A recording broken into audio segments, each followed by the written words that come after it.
হচ্ছে বাংলাদেশ। আর এই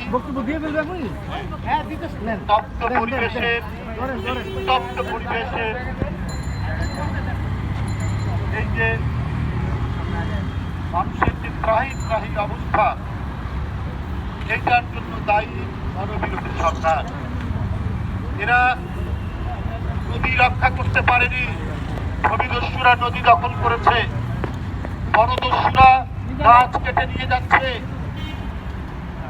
অন্যায়ভাবে অবৈধভাবে দেশের প্রখ্যাত বিজ্ঞানী প্রখ্যাত বিশেষজ্ঞরা বলেছেন কয়লা পুড়িয়ে তাপ বিদ্যুৎ কেন্দ্র করলে দেশের কোনো ফল হবে না, দেশের নদীতে মাছ হবে না, গাছ মাছ ফসল সব পুড়ে যাবে। বন্ধুরা, আজকে বাংলাদেশের সমুদ্রে উপকূল এলাকায় আর নারিকেল ধরে না, ফল ধরে না। কুয়াকাটা কলাপাড়ায় তাপ বিদ্যুৎ কেন্দ্র, রামপাল বাগেরহাটে কয়লা পুড়িয়ে তাপ বিদ্যুৎ কেন্দ্র।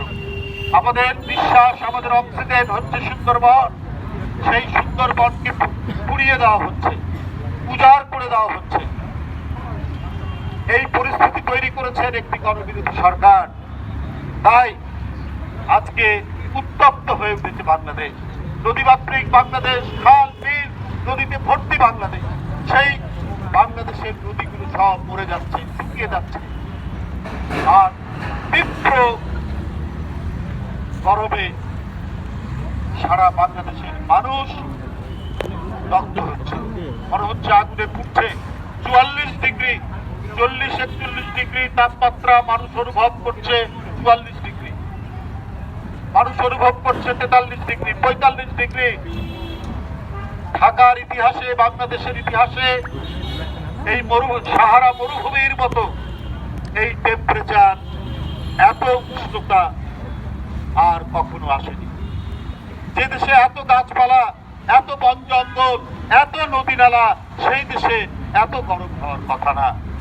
শুধু সরকারের লুটেরা নীতি, সরকারের জমি দখলের নীতি, সরকারের নদী দখলের নীতির কারণেই আজকে এই অবস্থা।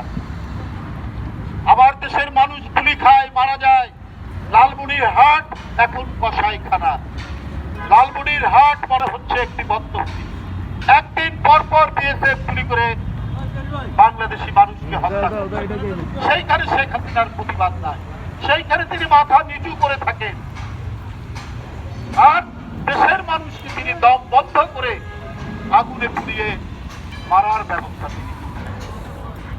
এই তপ্ত অবস্থার মধ্যে রাস্তাঘাট এখনো অনেকটা জনশূন্য, অথচ স্কুল, প্রাইমারি স্কুল, কলেজগুলো শনিবারের দিন খোলা রাখছে। অর্থাৎ ওই বাচ্চা, ওই কিশোর, এদেরকেও সরকার আগুনের মধ্যে পুড়িয়ে মারতে চাচ্ছে।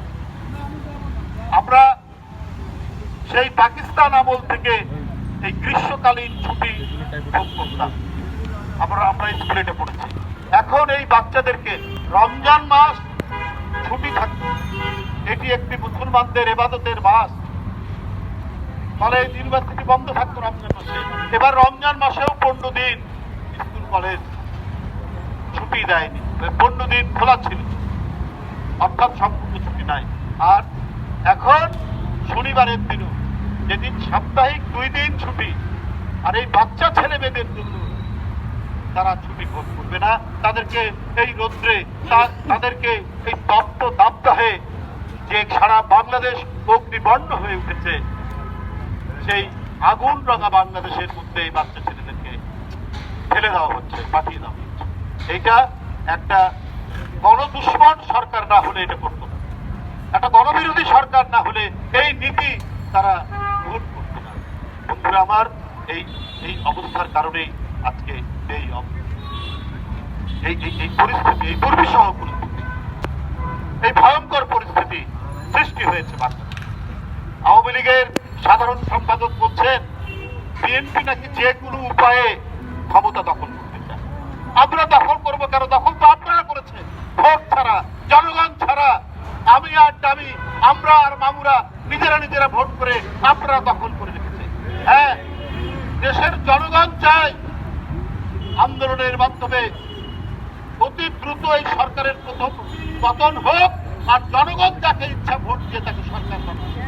এইটা জনগণ চায়, এটাই একমাত্র উপায়, এটাই জনগণের উপায়। ওবায়দুল কাদের সাহেবরা, আপনারা যদি